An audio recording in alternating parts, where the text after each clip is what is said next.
Hi everyone, good morning. I think that everyone is now in the room who is logged on and ready to join us. So I want to welcome you this morning.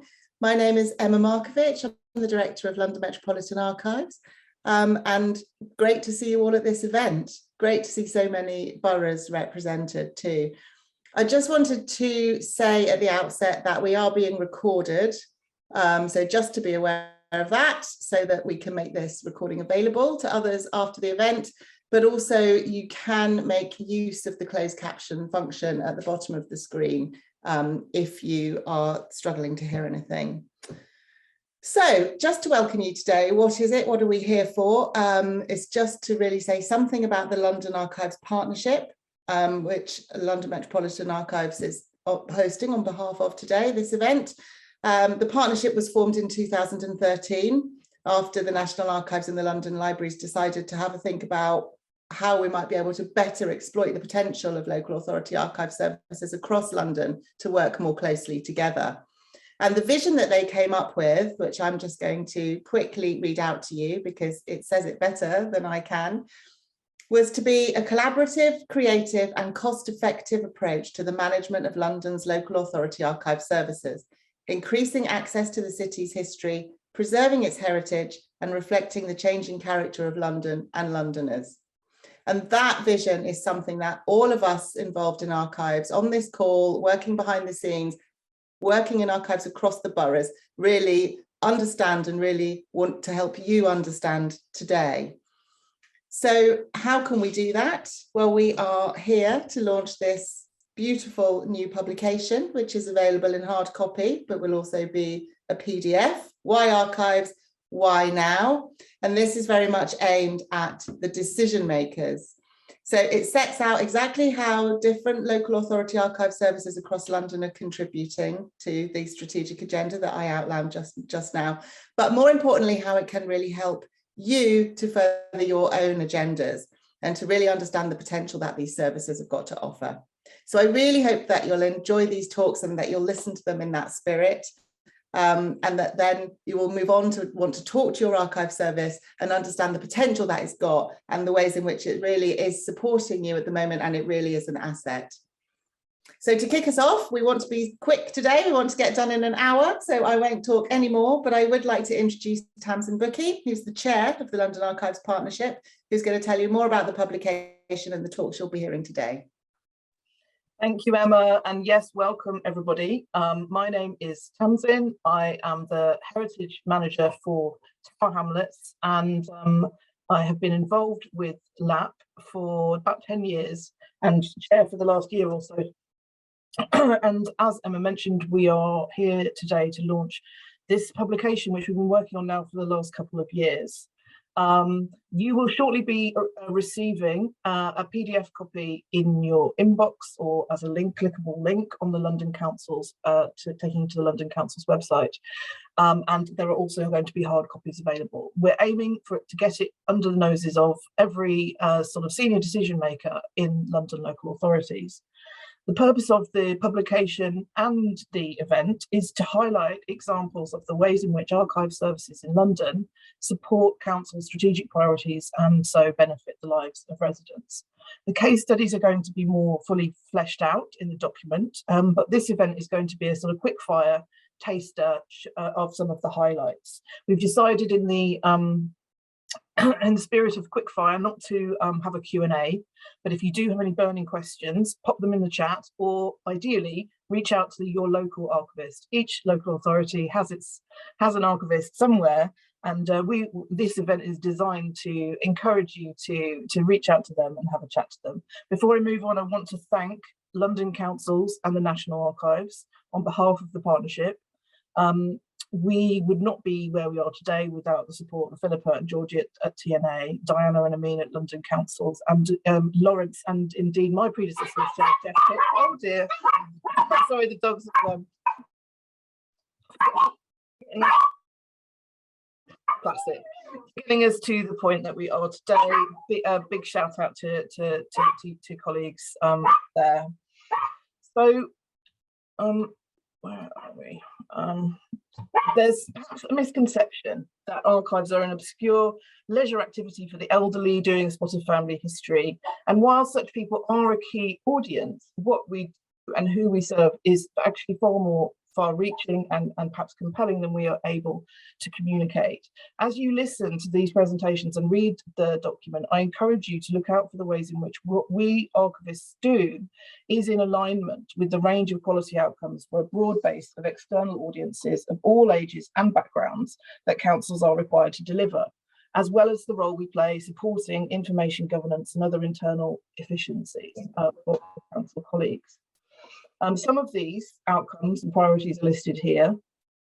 Just to focus briefly on the last example of positive PR, my local authority recently did a public consultation as part of its placemaking work as to what residents were most proud of about living in Tower Hamlets. And the number one, they were surprised, I wasn't surprised, but they were surprised that the number one most popular response across the whole community was its history. The borough's history is the biggest thing that appeals to many residents about living there. And that's because they know that when they, as an individual resident, has an opportunity to access a piece of information, a photograph, a film, an old map, census record, it helps expand their knowledge of their place in the world, their place in their locality, within the context of their family or their community group. It helps to develop a sense of belonging and rootedness. And these are aspirations much sought after in corporate placemaking agendas, but which are often hard to evidence or measure. But I would argue that we deliver this every day in the reading room as part of our business as usual. Diana Neal of London Councils makes the point in her excellent foreword to the document that the pandemic led to a renewed focus by residents to get more involved in their own communities.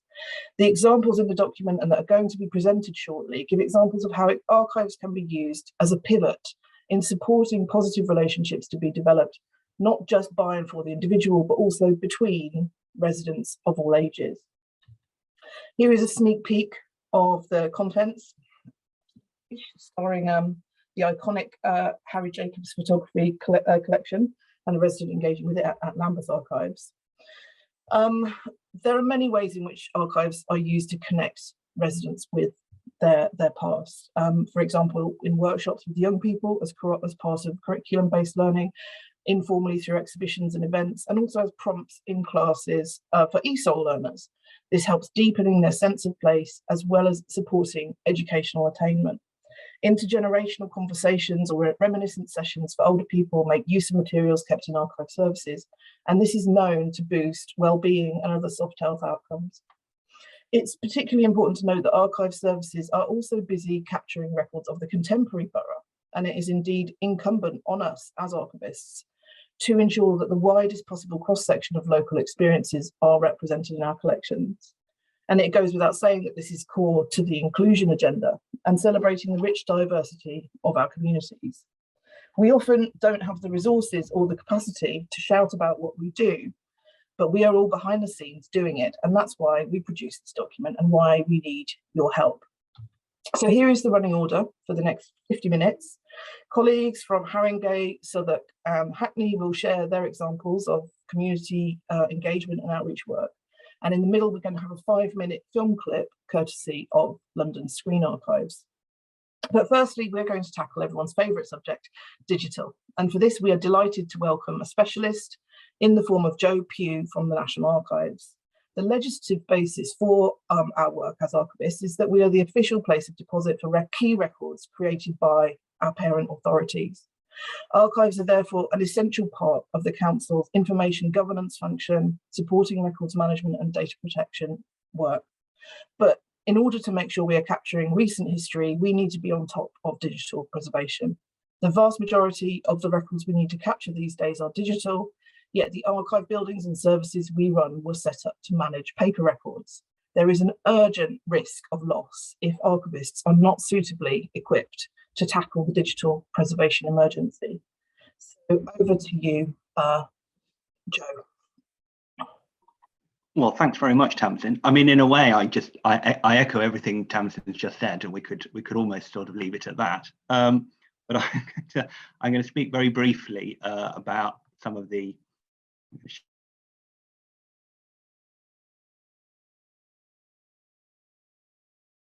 You're on mute, Joe. Yeah. Let me have one second further go at that. I know we can do this. There we go. Hopefully now you can still hear me. So, you know, as Tamsin said, you might have a rather quaint view of what an archive is, and we're going to try and convince you in the course of this presentation that it's something rather more sophisticated. But I want to focus on one specific aspect of what modern archives do today, which is to say that, you know, as well as being a part of placemaking, community engagement, supportive wellbeing, and all those other agendas, that an archive fundamentally is also a place where data is safeguarded and where appropriate access is provided. So, you know, we have a plan to keep data safe for at least 100 years. I mean, obviously, in our collections, we often have things that are much older than that. But I think in data terms, 100 years is quite a good place to start. And the question is, do you have a plan to keep data safe for 100 years? Because in fact, you know, local government have various sets of records that they have a legal obligation to preserve for 100 years. So adoption records would be an example of that. But there are all kinds of other things that you know, you generate in the course of your business that you want to maintain for long periods of time. So, you know, when we're laying electricity cables, when we're working on railways or some other aspect of the built environment, we want to know what's there for a very long time when we're thinking about planning and various aspects of that. And then we also have legal obligations around the Public Records Act, accountability to our residents, and thinking about audit and things like GDPR. So there are a lot of reasons to be able to want to have this data under you know, under a kind of robust form of management. And really the question is whether you think that your IT department can do that, whether they've got a plan, they've got a real plan to keep things for 100 years. I'm sure their backups are very robust, but they might not necessarily be thinking in those terms. So when we talk about digital preservation in archives, we're talking about a kind of Rolls-Royce treatment for the most significant digital assets that perhaps a borough holds. And the purpose of doing that is partly so that we can demonstrate, thinking in the context of accountability, we can use various techniques to demonstrate that the data that we're retrieving 10, 50, 100 years down the line is identical to the data that was first stored. So this is about evidence and evidential value, and kind of an issue of trust as well, and making sure that that people believe that the data that they're being shown is reliable and accurate, and hasn't been tampered with, and we can demonstrate that. That obviously the way that digital works and is stored and is created changes all the time. So, you know, we're no longer using VHS tapes. We click a save button that looks like a disc, and many of us have never seen a diskette, or not seen one, certainly not seen one recently. Archives are very good at monitoring of what's going on with file formats, what's going on with physical media, and acting accordingly. So we perform preservation activities when we need to, and we maintain hardware as necessary to make sure that we can get access to the stuff that we need to, that's previously been created. And then finally, we're using distributed archival storage over volatile kind of live capacity. So if you've got a line of business system, you're keeping all the records in it. They're all being, well, in theory, the idea is that the thing's being updated all the time. Whereas, of course, a lot of the records in it are old. They're not really being looked at, and yet you're paying expensive rates to hold and maintain this data when it could go into a much slower form of archival storage, and we could perhaps look after it for you at lower cost. And then this data is vulnerable to all sorts of threats, and so is all of your data infrastructure.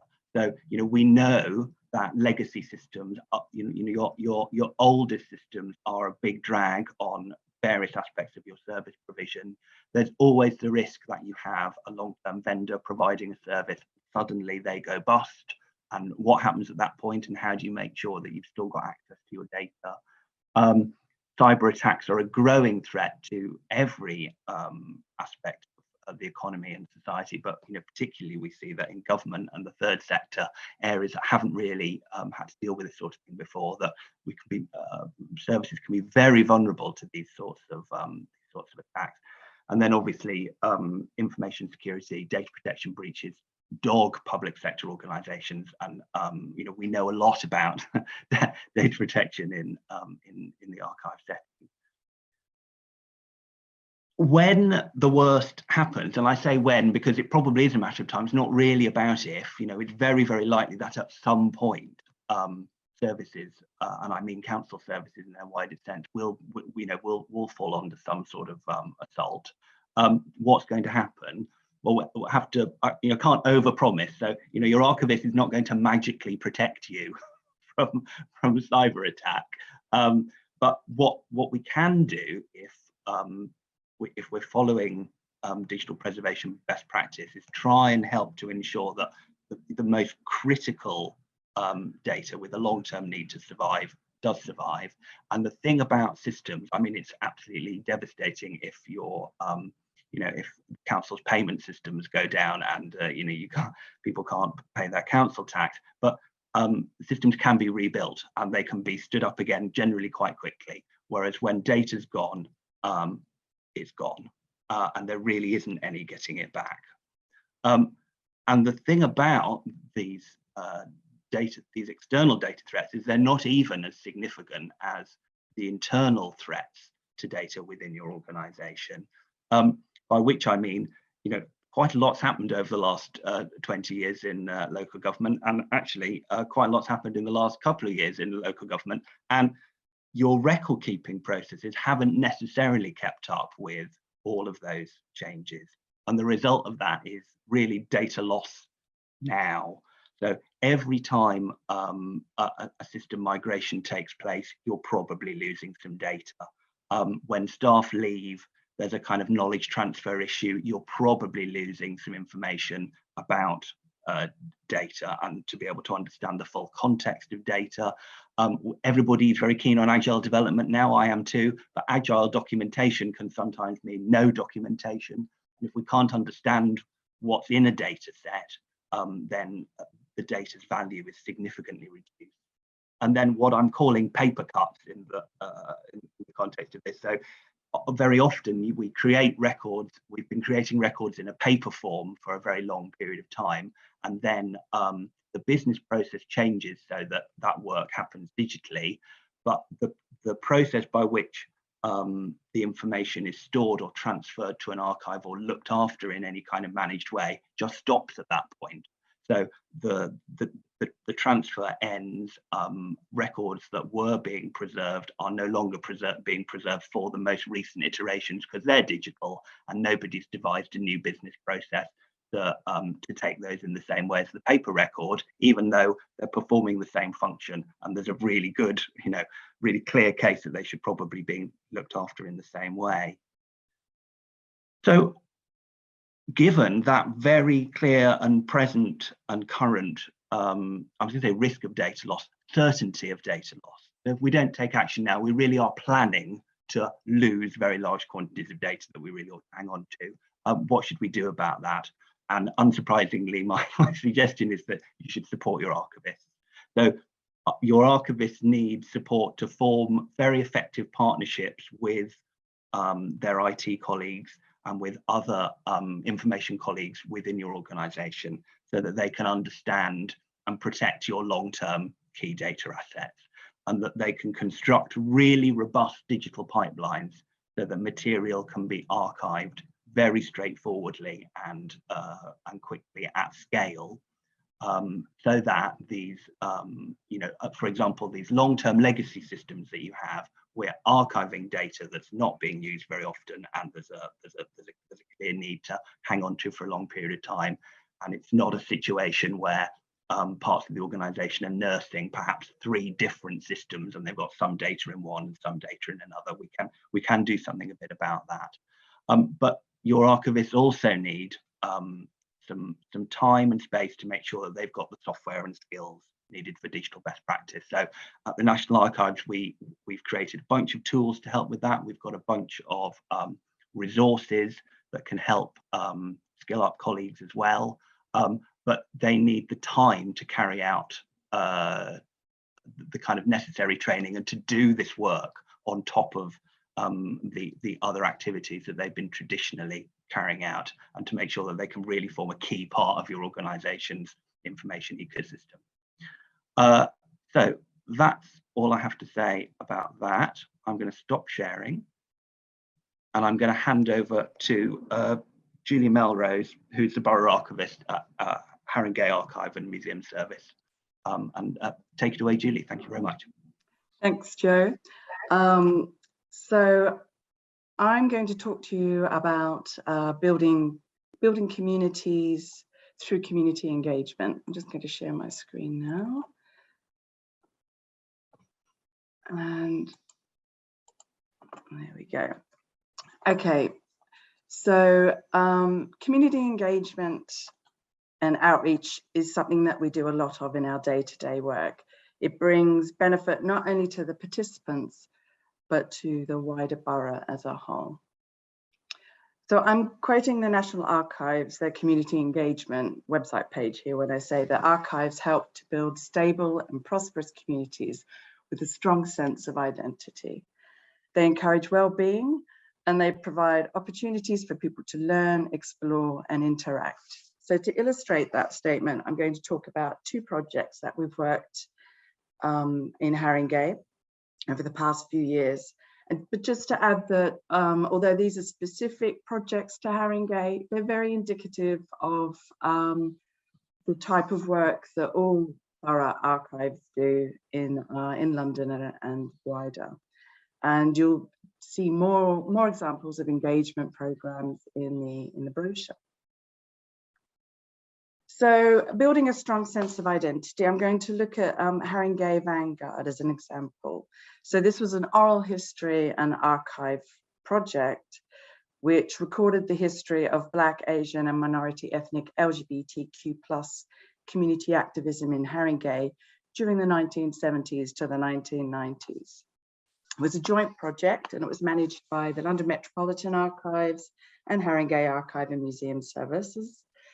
And it was led by the local activist to Haringey and filmmaker Veronica Mackenzie, and you can see Veronica there at the head of the table on the right-hand side image. It ran from 2018 to 2021, which was quite a long project, but we did have a bit of COVID in between and had an extension by the funder, who was National Lottery Heritage Fund. We collected over 35 oral histories in this project from members of the community, so activists who telling their previously untold stories. These are often poignant and moving personal struggles for equality and identity and recognition. But the oral histories also tell a wider story of LGBT communities' fight for social justice in national campaigns, such as the protests against Section 28 in the 1980s.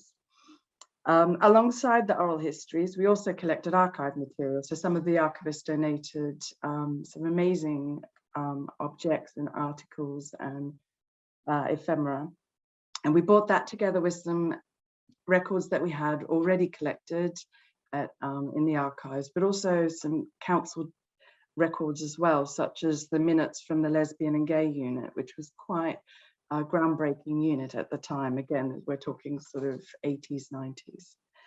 Also, yes, with other material that we'd already collected. So this wasn't just a joint project between two archive services, it was a very much co-productive and collaborative project with community engagement at its heart. So it was designed and informed by people within the BAME LGBTQ+ communities in the 70s and 90s, but it engaged with contemporary communities as well in London today. So there are lots of volunteers that were recruited and they were predominantly from the same communities. and they were trained and they learned new skills such as oral history practice, and actually conducted the majority of the oral history interviews themselves. They promoted the project. You can see Pride, the other image with the rainbow flag, that's the volunteers at Pride in 2019. So as part of the project, there were various engagement activities such as conferences, exhibitions, workshops, volunteer training, etc. We had a couple of exhibitions at Bruce Castle. One of the images, the exhibition there.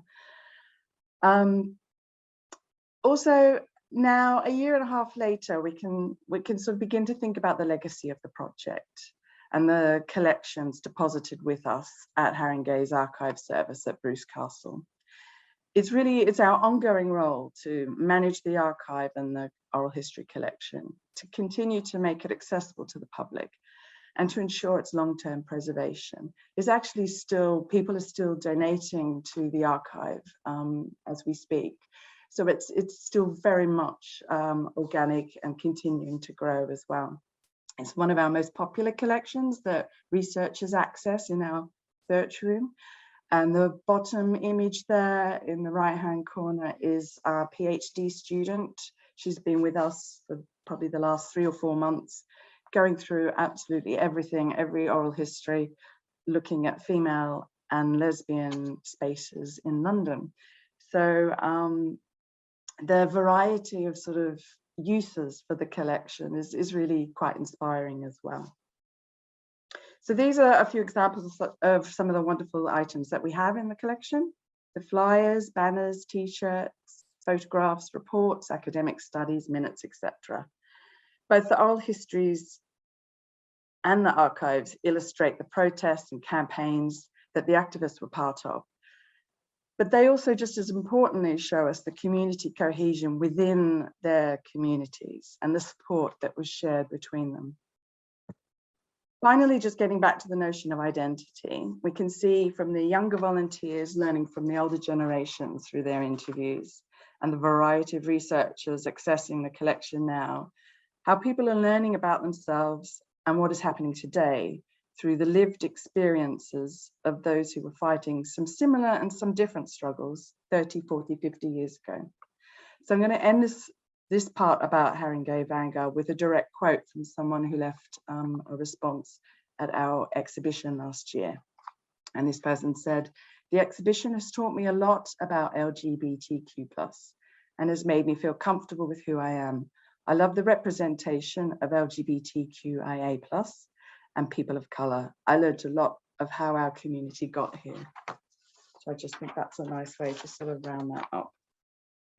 So the second part of what I mentioned before from the National Archives, encouraging well-being, providing opportunities for people to learn and explore and interact. I'm going to talk about a pilot project that we ran called Sensing a Place, and that was over the last 18 months.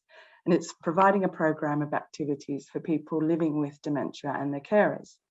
So research shows how beneficial it is for people living with dementia to keep being as socially active as possible, and how reminiscence sessions can stimulate long-term memory and engage the people living with dementia, having an overall positive effect on their well-being. So we created local history sessions with that in mind, where people could learn about the borough, share their own life experiences of growing up, working, living in Haringey.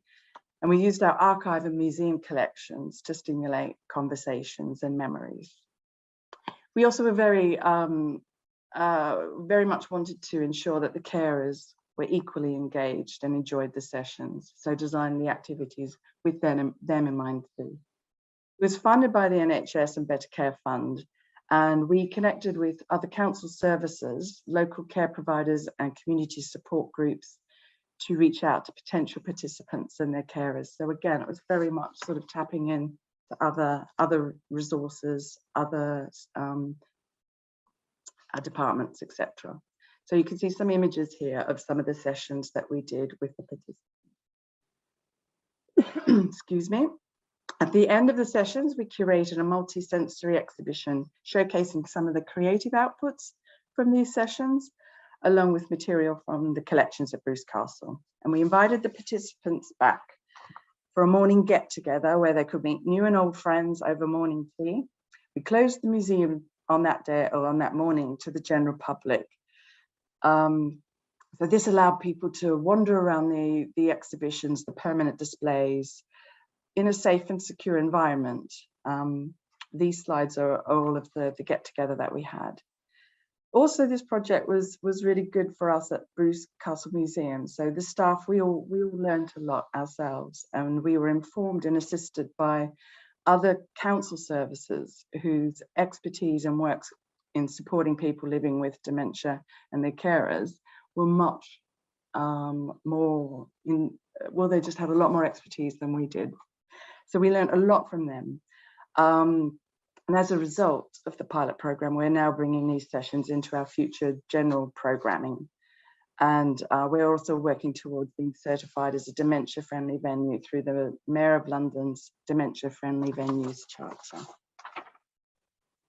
So that's just two examples of how we've used archive collections to engage and build connections with the communities in our boroughs.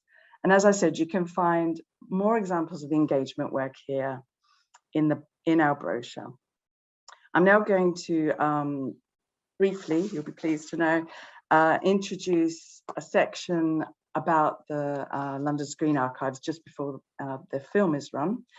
And just to let you know about London Screen Archives, which is a network of over 70 London-based organisations which hold heritage film collections, including local authority archives, museums, public sector bodies, community groups, etc., all with a shared vision to digitise, preserve and share London's history on film.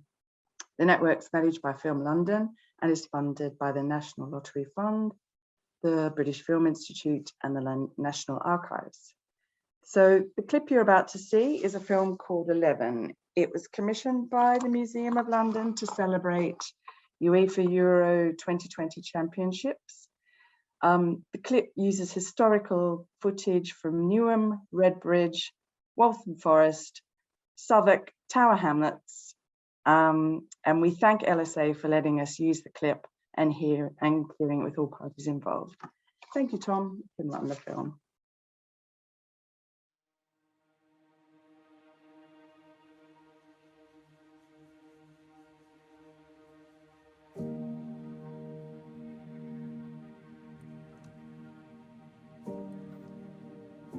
I just enjoy it. I think it's seeing lots of people come over.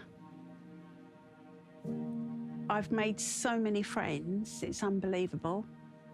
And not only just the footballers, but when they bring their partners along, it's like a big family, really.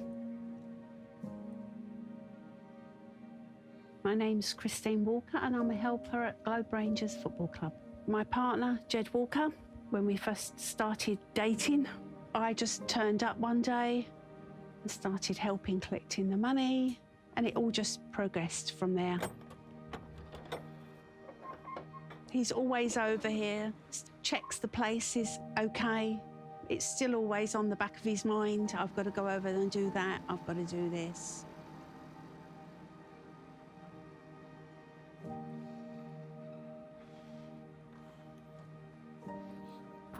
I think Jed's probably want to do this for the rest of his life, probably. Yeah. Been involved in this club getting about 35 years now. I was in my early 30s, 68 now. Been doing it for a few weekends. Twice a week we have to come over here and line the pitch out, spike it, feed the pitch, also cutting the grass. You know, we've got our standards, right? And that's what we stick to. Then we do the change rooms, put the kit out for them. Even away games, if there's access to a changing room, the kit gets put out for them. Now, you treat the players with respect, and the players should treat the club with respect. End of. All right, fellas, come on, key it up. This is your first major game back, right? So it's going to be, the old bones are going to be creaking a little bit, aren't they? If you make a mistake, learn from it. Whoever wins a penalty takes the penalty. Thank you very much. All right? Simple as that. Go win this game. Go. Yeah. Go, fellas. Go.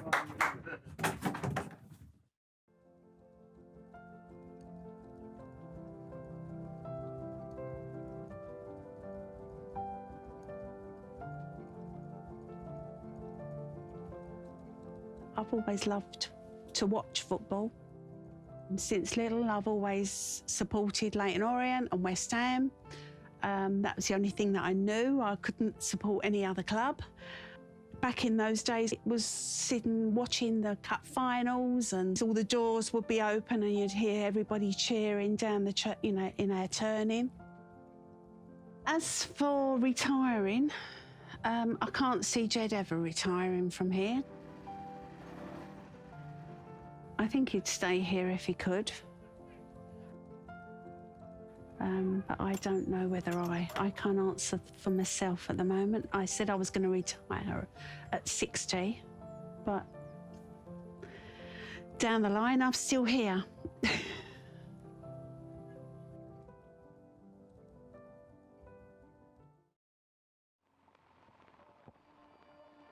I came to England at the age of 10, and I was living in Southeast London. Growing up as a young Nigerian in London, it was a very, very difficult situation, really. During school, after school, before going to bed, it was football. Both of my parents, the thought of me spending so much time outside playing football really wasn't what they planned for me. But football was all I wanted to do. I was 15 years old. The letter arrived to say I've been selected as a member of the England squad. Our first game at Wembley was against Northern Ireland. My parents were not impressed, but for them, it's not an academic qualification. The build-up, all squad members, we met at a hotel, and then we drove in the coach to Wembley, through the Wembley Way. Nerves. It was so bad. And the band was still playing, marching around and stuff. I was so nervous, I didn't really want to go on. The crowd screaming, cheering. As soon as the whistle went, somehow the crowd noise that you were hearing before is no longer there. I looked up and there he was with my sister. Secretly, he was proud of me. He enjoyed his song, making history by becoming the first black footballer to play for England at any level.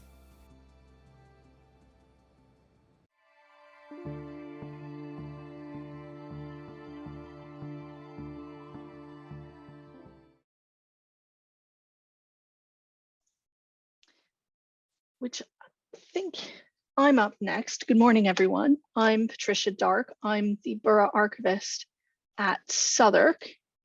And I will be talking about, We Are the Movies and the Movies Are Us, discussing film and outreach in Southwark. Right. So to begin with, Southwark has a collection of nearly 250 films which span a period of time from the late Victorian era. I think our earliest film is from 1899 to basically the modern day. I think our most recent films were taken during lockdown, but I haven't actually checked. We hold a variety of formats, including 8mm film, which was the dominant film type for home movies, 16 and 35mm film. Some of those are home movies, mostly the 16mm, 35mm can be quite often professionally shot. VHS and beta, so more modern video formats. And our more recent accessions are in DVD format, and some of them, not very many of them, are physical. We also have a variety of genres, including documentaries, a number of which were professionally made. All of these tweets are about films, our documentary films in our collection. A not inconsiderable number of our documentaries are in fact off-air copies of commercially produced documentaries, which is important for a reason I'll get to later.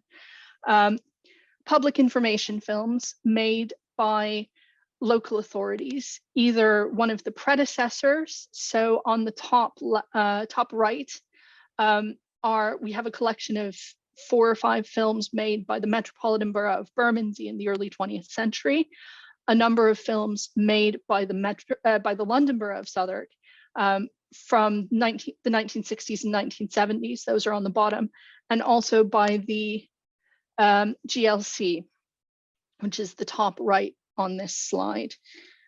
We also have films that were made by community groups, like It's Our Park, which was made by the Friends of Southwark Park in 2014, or Two Bob's Worth of Trouble, which was made by a class in Walworth School in the 1960s. So it was actually class 3C's sort of end of year project that they'd been working on all year, was to create a movie.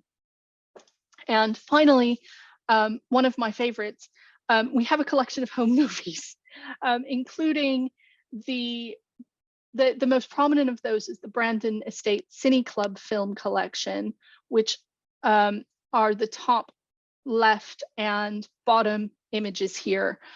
Basically, cinephiles on the Brandon Estate got together, bought home movies, and would shoot film of social events that were taking place on the estate between the 1960s and the very early 1980s. They're an absolutely amazing record of communal life in that neighborhood. And on the top right is a film of an Eid celebration at Harper Road Library in 1990, which was put on by a local Bengali community group. So how do we use those films in outreach? The most straightforward way is by using film as an illustration on a talk about a more general aspect of local history. The 4 images here are 2 slides from my talk on Charlie Chaplin, who was probably the most famous resident of Walworth, and how his early life in South London and Walworth and the Elephant and Castle in particular influenced his filmmaking, which I illustrate using publicly available clips from Chaplin's films on YouTube. Another of my colleagues has a fairly similar presentation on hopping, which uses clips from a Bermondsey. Hop picking was a really popular leisure activity, basically, for people in various communities in Southwark. And a colleague of mine uses a film that Bermondsey Borough Council made about hop picking to illustrate her talk on hop picking and the social history of it. We also use film as a standalone outreach vehicle. And one prominent aspect is by running screenings, either at community festivals like the Bermondsey Carnival, although admittedly we haven't done that for some time, but also standalone movie nights. So on the left is the advertisement for a film screening that we did at Sands Films. So it was a literal sit down and watch movies. On the right is an advertisement for an event we did during lockdown. So it was a virtual film screening of a film called My Little Grey Home in the West, which was a look at Newington Lodge, which was a former workhouse and sort of home for elderly and infirm people. You may have seen it in the Ken Loach film, Kathy Come Home. And that was done over Zoom and included a conversation with the director of the film.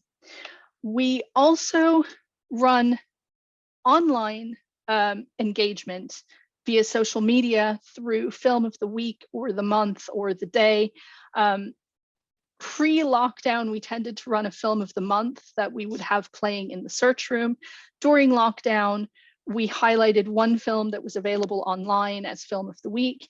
This image is showing our most recent film, featured film, which is the films of the Brandon Estate Cine Club, to mark the passing of one of the directors of the Brandon Estate Cine Club films, Richard Morgan, last month. We also, I should say, have run projects where members of the community or school groups reflect on our films. And on some occasions, that's actually increased our film collection, because the way they reflected on our films was to create a new one. But also, we ran a project with LSA where they created a highlights reel of our films that's currently playing in the Southwark History Center, or Southwark Heritage Center. We also use films in reminiscence work, which I will talk about a little bit more about now.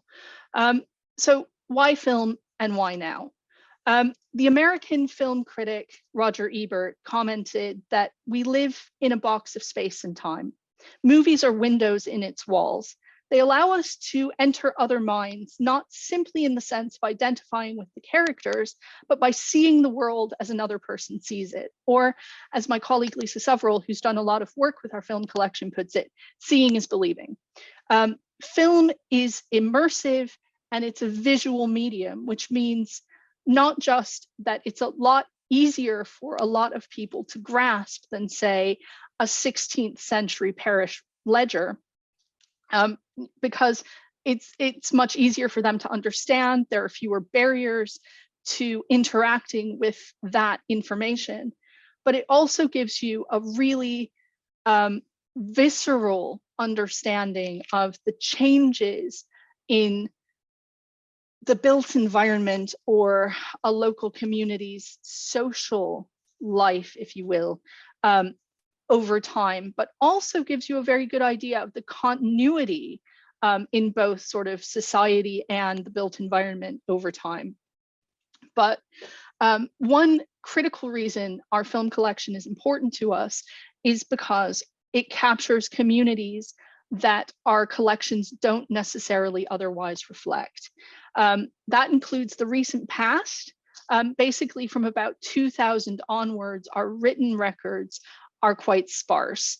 Our film collection very neatly fills that gap in terms of telling people what Southwark was like over the past 20 years or so. It also contains films about important communities that do not otherwise appear in our records, including our Bengali community on the bottom left, our Latina community. Southwark has one of the biggest Latin American communities in London on the top, and our West African community. Southwark and Peckham in particular is one of the centers of the West African diaspora in the UK. And in the bottom right, in fact, highlights our film Looking for Sierra Leone, which won the Film London Lodestars Award last year. We're very, very proud of that. Other communities that don't necessarily appear are travelers. Southwark has a very large traveler community, and while travelers don't necessarily appear in our written records, we do have a film of travelers discussing their community and their culture on their own terms in our collection, and it's really important. But also, working with film and doing outreach with film helps well-being and inclusion. Like I said, film gives you a very easily grasped sense of place and of community. And an awful lot of our events spark conversation and discussion that helps people knit communities together. One absolutely brilliant example was when we first started running the Brandon Estate Cine Club films. We figured out, basically by getting a phone call from one of the directors, that both of the directors were still alive, and we ran a couple of film screenings where we had basically members of the community who were adults appearing in these home movies and members of the community who were children appearing in these movies. And it was the first time they'd seen each other and interacted in something like 30 years. It was absolutely brilliant. But we also, by doing film reminiscence work, particularly with people with dementia, we are working to a well-being agenda. As Tamsin mentioned, as Tamsin and Julie mentioned, getting out and being social is incredibly important for people with dementia. And going and watching a film and talking to other people about their experiences of film can be a way to be social and spark memories and spark conversation, particularly for a generation of people where going to the movies may be a very familiar, very beloved social engagement. Our online work, so as you may have noticed, all of my images are tweets from Southern Heritage's Twitter feed. We interact with our audiences online as well. And at least for some people, the ability to interact with us, to interact with other people interested in local history on our social media accounts, or to watch films online, gives them both a reason to learn and get more familiar with the internet and how to work a laptop, how to work an iPad, but also a way to practice their online skills in a low stakes, high interest environment. The other critical thing for us is that our film collection gives us the opportunity to generate income by licensing our films, particularly films that are in the council's copyright, for third-party use. That includes, for instance, the BBC documentary series, The Secret History of Our Streets, 2 of which were focused on Southwark. And finally, why join LSA? Very simply, none of the work that I've outlined would be possible without the assistance of London Screen Archives. They funded both a conservation assessment of our films, which gave us a roadmap for further work, and digitization of our film collection, without which we wouldn't be able to license usage, we wouldn't be able to put films online, we wouldn't be able to screen films as events. They also give us advice and support on licensing. They have provided discounted storage for our films, which is absolutely vital, particularly if you have nitrate film. And they also, as I mentioned, created our the clip reel that is one of the highlights of the Southern Heritage Centre, which opened in May last year. That is all from me. I'd like to introduce Talia Coombs, who is the Heritage Manager, and Etienne Joseph, who is the Archive Manager for the London Borough of Hackney.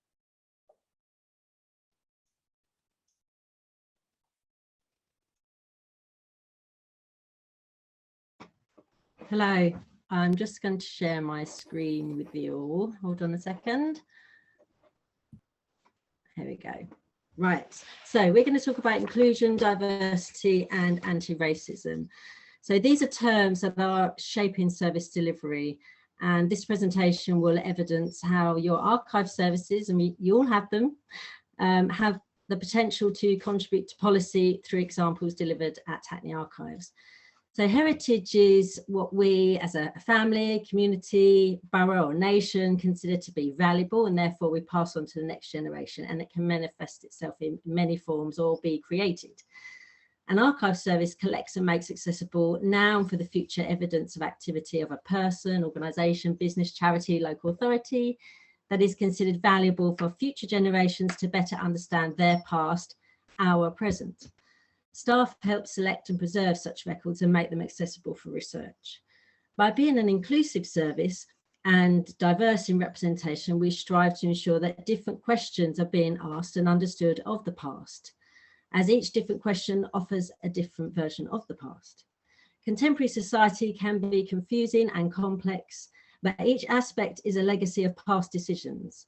So knowing how we got here can help us, politicians, officers, and citizens navigate a better future. This presentation takes on 3 popular policy terms of inclusion, diversity, and anti-racism, and sets out through the work of Hackney Archives the potential to support such strategic buzzwords. By using your historic collection, research, and engagement to understand contemporary issues through a historic lens that seek social and racial justice. I'm going to hand over to Etienne. Hi, good morning, everyone. So I'm going to talk about inclusion and diversity for the next couple of minutes and then hand back to Talia. So like all public services, Hackney Archives really strives to represent and be accessible to all of our communities. And part of doing this well has also meant recognising our shortfalls, the most obvious one being the absence of certain communities from both our collections and our staffing. And I think Patricia touched on that in her presentation. And with a clear picture of what we need to do better, we've been able to develop strategic plans that address these shortfalls and broaden our appeal and accessibility as a service. We've done this through a number of means. The initial one is just communicating very clearly about how our collections might be relevant to particular communities, and also when communities are absent from them. And part of that is really us having a clear understanding of who is actually absent from the record. So getting a clear picture of which communities are absent from our collections by studying historic demographic changes through things like the borough profile that's created every year. So we know which communities should be evidencing in collections and start to understand why they might not be. We've also done a lot of work in mining our existing collections for material that supports better representation of local communities, because it's not always immediately obvious that material exists, but when you really spend the time to do the research, then you start to find it. And also understanding that official records might exist about a community, and this is quite an important one, but that has a very different resonance to records that are created by the communities themselves, and being able to differentiate what our holdings look like. So we also combine informal outreach with more structured project-based, project-focused engagement with communities who may experience barriers to accessing our service in order to build trust and to form enduring relationships. And trust is, a really important word, and it can really serve to grow collections and networks, which has a range of benefits. And that doesn't always necessarily happen in conventional ways. So for us, being more inclusive as a service has led to an increase in the diversity of our collections. And I'm going to talk a little bit more about diversity in a second. But then equally, we've also been sensitive to when help is needed for communities sort of out there beyond our walls with heritage and with heritage advice and support, but when actually taking in collections isn't appropriate. So about supporting communities to better care for and share their material from the inside, like from their own spaces and in their own ways. We haven't got time to really dig into loads of examples, but some brief examples of this include recent donations from because Hackney's African and Caribbean population, which, considering since at least way before the 50s, but definitely from the 50s onwards, have been a very significant part of Hackney's sort of demographic, but are not really represented properly in our collections. And through some of those things I've just described, we've started to change that. And those collections were being acquired after a long period of relationship building and being approached in a very collaborative way, which I'll talk about again as well. There's been a pilot project over lockdown, actually, which is supported by the National Archives Testbed and Innovation Fund, which both engaged young adults, and because that's another demographic that's sort of missing from our collections to some extent and our user base. So engaged young people they actually created collections where collections weren't there. And also we held focus groups to start looking at how to decolonize our collections through surfacing the legacies of empire within them.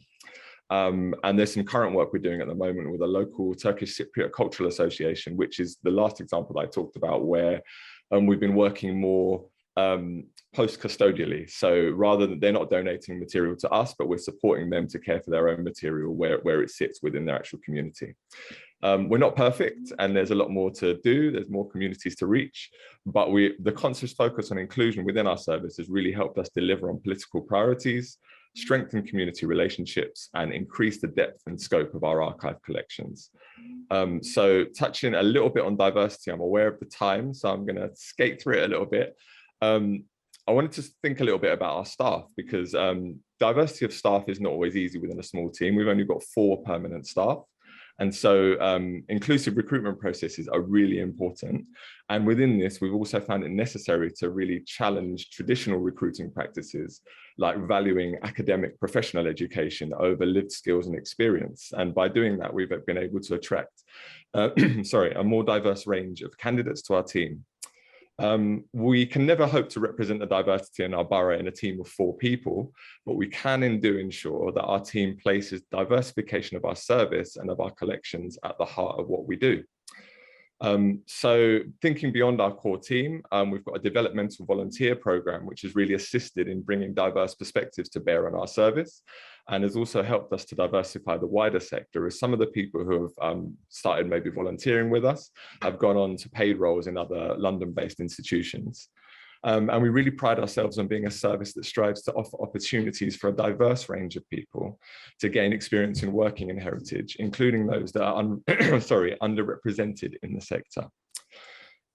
So in recent years, when recruiting, we've really focused on skills that combine person-centered work with the more traditional collection development aspects and of the role as well. And for us, equitable community collaborations have been really central to ensuring diverse representation. From devising exhibitions to cataloguing collections, collaboration's really been a key word for us, and working collaboratively with community steering panels and individual donors has become a very routine part of what we do. So we do this during projects where it's fairly normal, I think, now to do that in funded projects, but we also try to extend that beyond projects and just incorporate it into our core ways of working. And the key benefits have been a plurality of voices, of language, of research, and an increased diversity of our networks as a service. I used the word value earlier, and when we use the word value, as in valuing collaboration or valuing community voice, this is also meant to some extent challenging the culture of unpaid community labour within the heritage sector, and ensuring that as far as possible, collaborations involve some level of value exchange. So this could be things like mutual support of each other's projects. It can be compensation for time if that's possible, or it can be the use of our space and other facilities, but just trying to make sure that there's mutual benefits, not just assuming that there are just by doing a project. And all these things combined take our service towards a place where the team is alert and responsive to the importance of diverse perspectives. Our public service is enhanced through insightful contributions from a diverse pool of collaborators, and networks are strengthened through equitable collaborations. I've got examples, but I don't think we've got time, so I'm going to hand back to Talia to touch on anti-racism. Okay. Anti-racism work has been important to Hackney both in the 1980s and again in recent years due to the all too real inequalities highlighted through the pandemic, the public murder of George Floyd, and the removal of Bristol's Colston statue. In June 2020, Hackney Council launched a review into street names and memorials to understand how racist history, specifically the legacy of the transatlantic slave trade and colonialism, is present in our public realm. Hackney Archives has been involved in reviewing name reclaim since the outset, playing an important role in delivering research and knowledge of the contested names and their local history in a global context, as well as knowledge of street name histories based on 30-year-old research by the Archive Service. Review, Rename, Reclaim is part of Hackney's anti-racism action plan, and through the act to rename sites with local residents. Hackney Archives has also led on researching alternative names, working with communities to identify relevant people and events, such as use for renaming of a park to Kit Crowley Gardens. Hackney Council is also keen to celebrate the borough's anti-racist history. To do this, we must first recognise the racist history. to research the acts against it that sought to and achieved change. Understanding these histories relies on community engagement, yet care is required when racial trauma is the lived experience.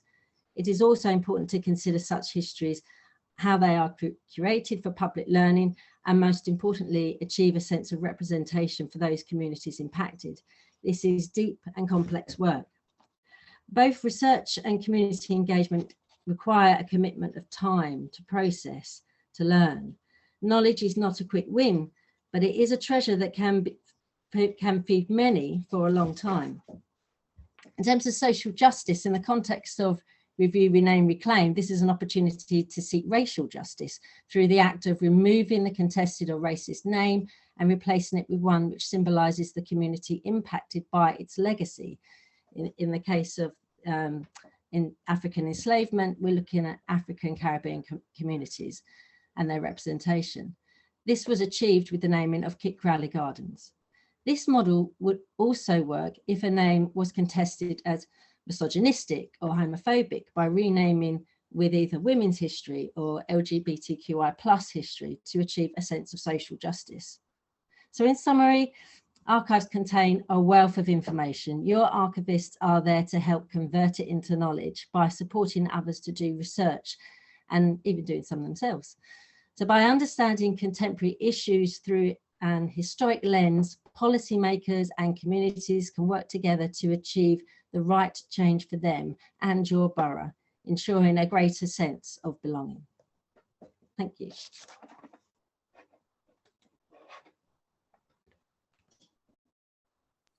Thank you so much, Talia and Etienne, and everyone, colleagues who have shared these really powerful examples with us. We are slightly out of time, but I just wanted to note for anybody on the call who is interested in helping to diversify the heritage workforce. I know that in my borough we talk about a workforce to reflect the community, and in Tower Hamlets, with its majority Bangladeshi population, we simply are not, the archive workforce does not have an equivalent representation. But there is a new level 7 apprenticeship coming forward, which we are very keen to recruit to. So just a heads up that for any to be on the lookout for funding that can help to resource apprenticeships in London boroughs on that level 7, which will remove the need for a first and second degree. So finally, we just wanted to round up with an ask really for everyone on the call who is a senior decision maker in their local authority. When this lands in your inbox, please have a read and then reach out and talk to your archivist, find out what they do, how the ways in which they're already supporting council objectives that you may or may not know about, and what do they need. See if there is any way that extra resources can be leveraged, or communications and conversations can be had that will support them to carry on delivering against the strategic vision for archives in England and for each individual local authority. Thanks again for joining us this morning. It's been a pleasure to launch the publication, and do look out for it when it lands near you soon. On behalf of the fellowship, the partnership, thank you so much everybody for joining, and thanks again to all the speakers, National Archives and London Councils for your support.